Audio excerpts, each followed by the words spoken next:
नमस्कार। Stories of Bharat में आपका स्वागत है, जहां हम भारत के कोने कोने से वो कहानियां लाते हैं जिनसे आप कुछ नया सीखते हैं।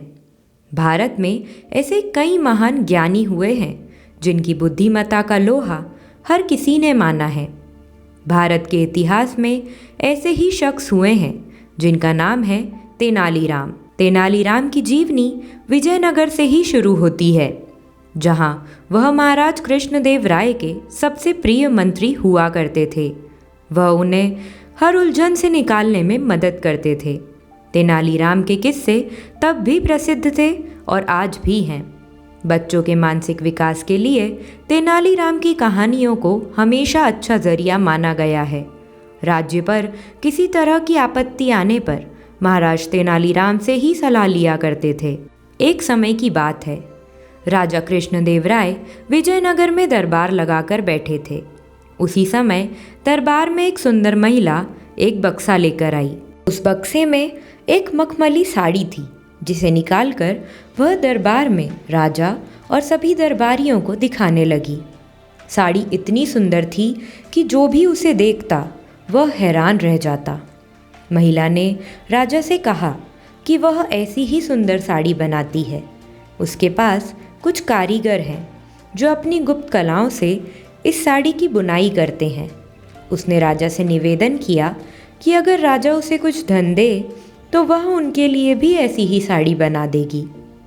राजा कृष्णदेव राय ने महिला की बात मान ली और उसे धन दे दिया। महिला ने साड़ी तैयार करने के लिए 1 साल का समय मांगा। इसके बाद वह महिला साड़ी बुनने वाले अपने कारीगरों के साथ राजा के महल में रहने लगी और साड़ी की बुनाई करने लगी। दौरान उस महिला व कारीगरों के खाने पीने से लेकर तमाम खर्चे राजमहल ही उठाता था। इसी तरह 1 साल का समय निकल गया। फिर राजा ने अपने मंत्रियों को उस साड़ी को देखने के लिए उस महिला के पास भेजा। जब मंत्री कारीगर के पास गए तो वह देखकर हैरान रह गए। वहाँ 2 कारीगर बिना किसी धागे या कपड़े के कुछ बुन रहे थे। महिला ने बताया कि उसके कारीगर राजा के लिए साड़ी बुन रहे हैं, लेकिन मंत्रियों ने बताया कि उन्हें कोई साड़ी दिखाई नहीं दे रही है। इस पर उस महिला ने कहा कि यह साड़ी सिर्फ वही लोग देख सकते हैं जिनका मन साफ हो और जीवन में उन्होंने कोई पाप न किया हो। महिला की यह बात सुनकर राजा के मंत्री परेशान हो गए। उन्होंने बहाना बनाते हुए उस महिला से कहा कि उन्होंने वह साड़ी देख ली है और वो वहाँ से चले गए। राजा के पास वापस आकर उन्होंने कहा कि वह साड़ी बहुत ही सुंदर है। राजा इस बात से काफ़ी खुश हुए।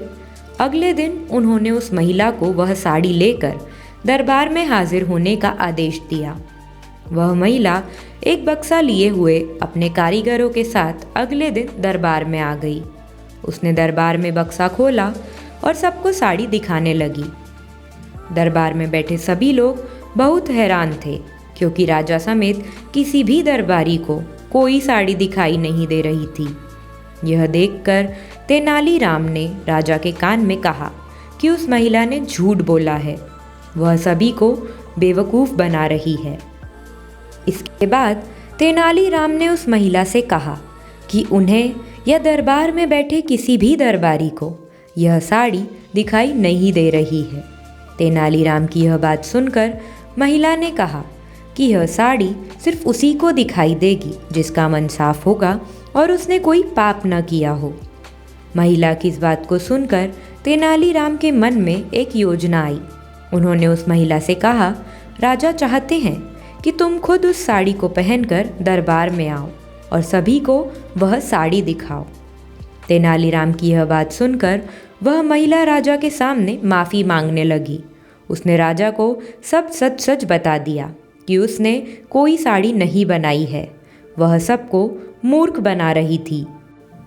महिला की बात सुनकर राजा को बहुत गुस्सा आया। उन्होंने उसे जेल में डालने की सज़ा सुना दी, लेकिन जब उस महिला ने बहुत विनती की तो उन्होंने उसे छोड़ दिया और माफ़ करके उसे जाने दिया।